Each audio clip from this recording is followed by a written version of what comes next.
deep that friendship was. I can tell you this much. The only difference between he and I was the tone of our skin. And man, we were beautiful. Me and Rob. The relationship was so beautiful between a black male and a white male. I don't think there could be any more beautiful than that. But he was a captain and I was a private. That's odd. We're on totally different ends of the spectrum here. And this is how Robert got killed. I started to learn some things about me over there, and I started to learn how to deal with some of the traumatic things I actually didn't talk about in my life, such as my father. My father actually was on drugs pretty much most of my life, and that's all I knew about it until Robert encouraged me to actually have a conversation with my dad. And I loved my dad. We didn't have a bad relationship. He was just on drugs most of my life, but I didn't get why. And after my dad was sobered up and cleaned up, my dad was able to share with me that he was driven to crack cocaine after he was raped by his oldest brother.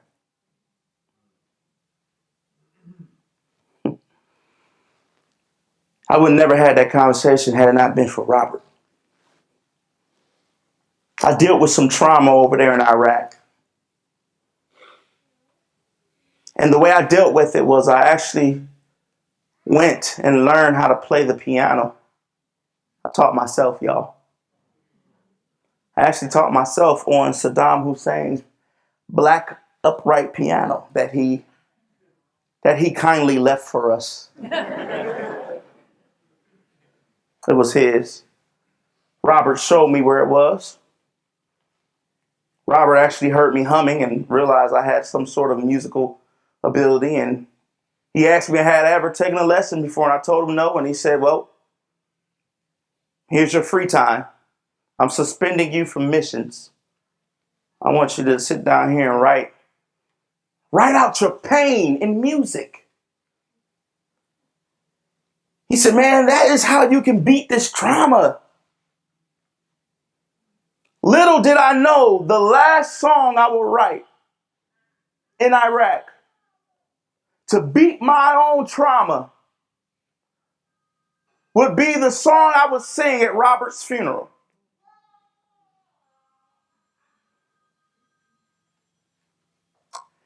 And Robert died because Robert actually took my place on a mission.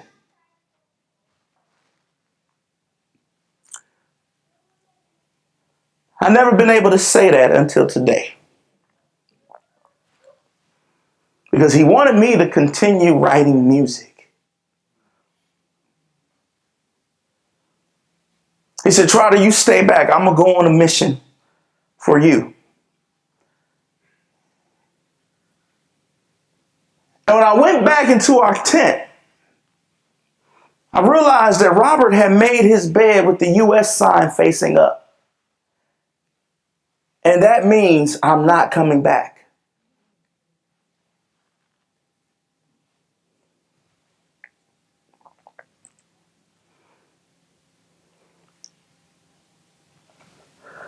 How do you move from that place of trauma to tranquility?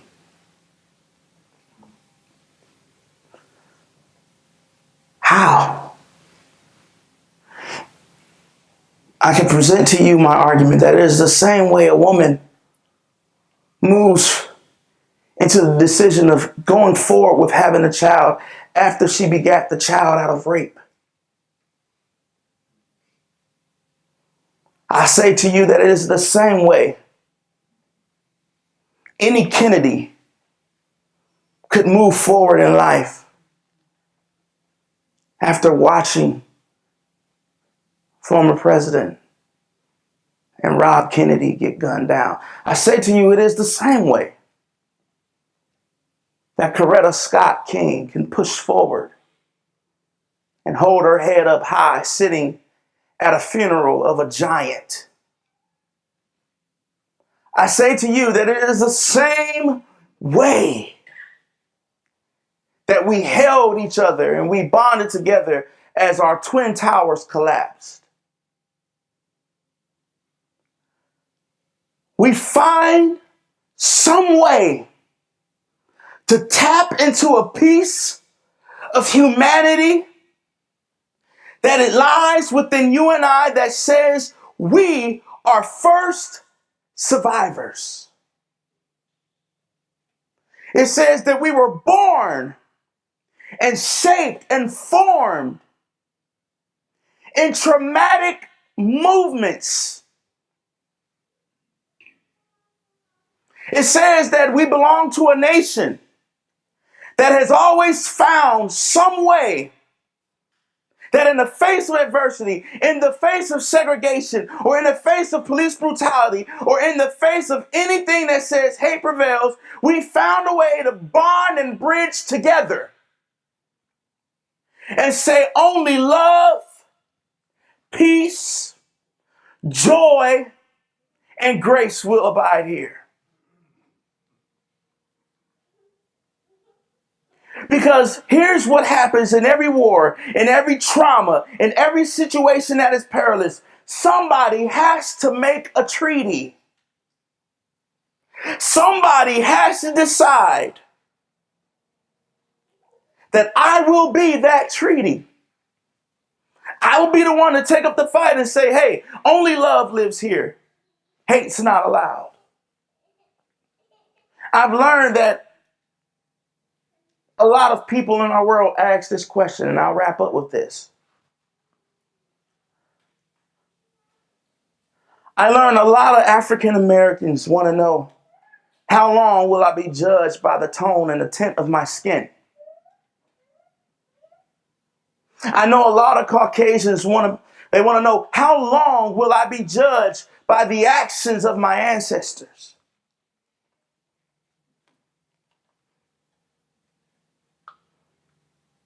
I tell you,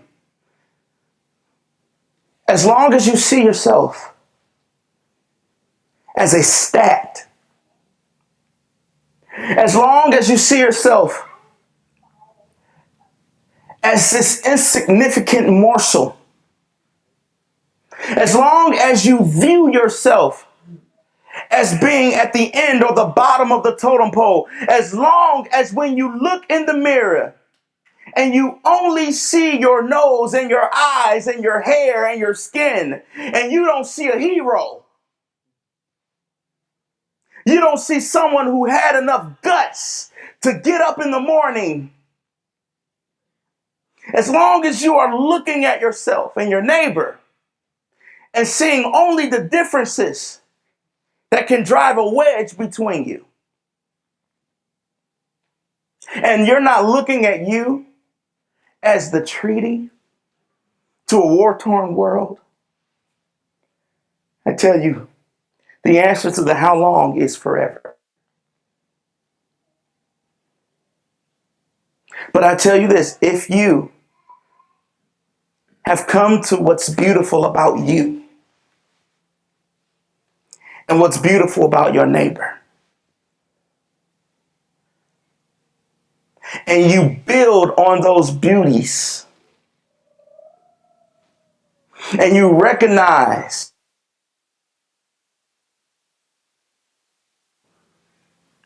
and you see yourself as, hey, I got a lot more to give than just my name. It's more to it than this handshake. Because when I'm shaking your hand, I'm transferring peace, love, joy, togetherness, commitment. That's what Robert and I shared. That is the only way you can travail. That is the only way that you can go from trauma to tranquility. And from tranquility to action. It's because of the setting you set here today that I was able to tell my secret.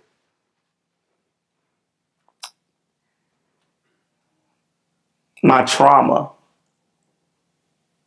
But it's because of the sacrifice that my battle buddy made.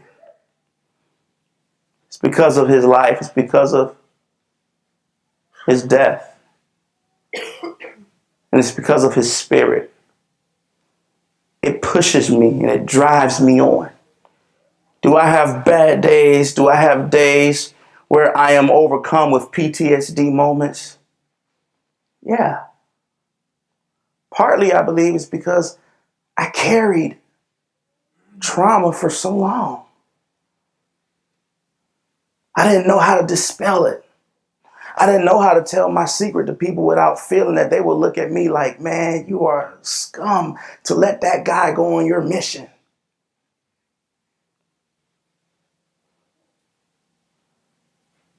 But it gave me the courage and the strength to write that song that I wrote. It gave me the courage and the strength to look at his wife, his children, to kiss them and hug them, and to share with them the song, and to finally get some feedback. You know, Martha said, I love the song, but you probably should have sang it 3 notches higher. Jokey joke. The good book says, love your neighbor as yourself. We see great pillars of peace like Muhammad Gandhi and Mother Teresa and even Jesus himself constantly loving someone who don't look and act like them.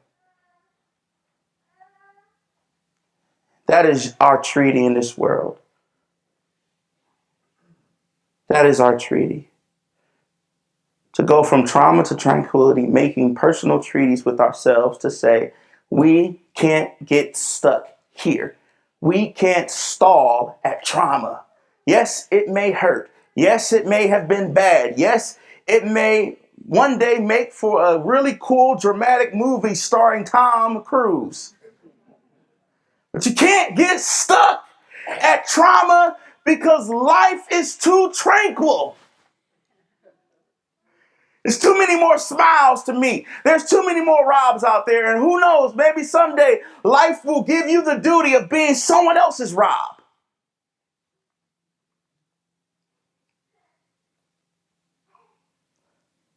So I ask today, will you be the treaty that this world needs? Can you find it in yourself to not think that you can't do anything? To not think that you don't have a voice? Can you find it in yourself to say, I got more to share? Can you find it in yourself to give your own personal story? Because that is the only way people will find similarities. We aren't that different. Can we exclude the exclusions and get more inclusive? So I asked that question. I just want to see a show of hands. Who believes that they can be the treaty to this war-torn world? You bet your bottom dollar you can. And I close with that. I close with saying, thank you for being my tranquil moment this morning. Thank you for allowing me to share with you my story,